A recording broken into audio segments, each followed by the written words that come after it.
ಅಕ್ಕ ಬೆಟ್ಟ ಹತ್ರ ಹೋದ್ವಿ. ನಮಸ್ಕಾರ ಗುರು. ಬೆಳಗ್ಗೆ ಕುಡಿಯೋ ನೀರು ಖಾಲಿ ಆಗಿತ್ತು ಅಂತ ಅಂದ್ಬಿಟ್ಟು ಸೀದಾ ಹೋಗ್ಬಿಟ್ಕೊಂಬಂದೆ. ಆಮೇಲೆ ಕುಡಿಯೋಕೆ ಹಾಲ್ ಮಾಡಿ ನಮ್ಮ ಮಮ್ಮಿಗೆ ಟೀ ಮಾಡ್ಕೊಟ್ಟೆ. ಆಮೇಲೆ ಆಲೂ ರಸ್ ತಿನ್ಕೊಂಡು ಸ್ನಾನ ಮಾಡಿ ಪಂಕಾಗ್ ರೆಡಿ ಆದೆ. ಆಮೇಲೆ ನನ್ನ ತಂಗಿ ಜನನೇ ತಕೊಂಡು ಕಾರ್ ಹತ್ಕೊಂಡು ಸೀದಾ ಅಕ್ಕ ಬೆಟ್ಟ ಹತ್ರ ಹೋದ್ವಿ. ಆಮೇಲೆ ಅಲ್ಲೇ ಕಾರ್ ಪಾರ್ಕ್ ಮಾಡಿ ಬೆಟ್ಟ ಹತ್ತಾನ ಅಂದ್ಬಿಟ್ಟು ಹೋಗ್ತಾ ಇದ್ವಿ. ಆಮೇಲೆ ಅಲ್ಲೇ ಕೆಳಗಡೆ ಹೋಗಿ ನೋಡಿದಾಗ ಸಿಕ್ಕಾಪಟ್ಟೆ ಜನ ಆಯ್ತು. ಆಮೇಲೆ ಸರಿ ಅಂತ ಮೆಟ್ಲು ಹತ್ಕೊಂಡು ಬೆಟ್ಟದ ಮೇಲೆ ಹೋದ್ವಿ.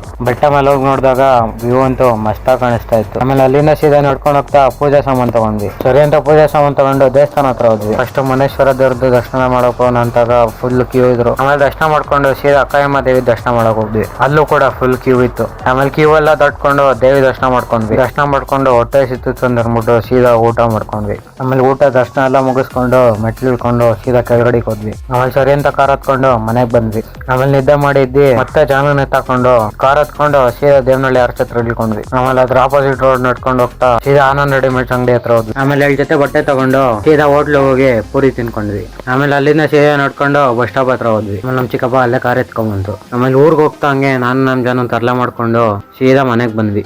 ಸರಿ ಗುರು, ನಾಳೆ ಸಿಗೋಣ. ಪೀಸ್.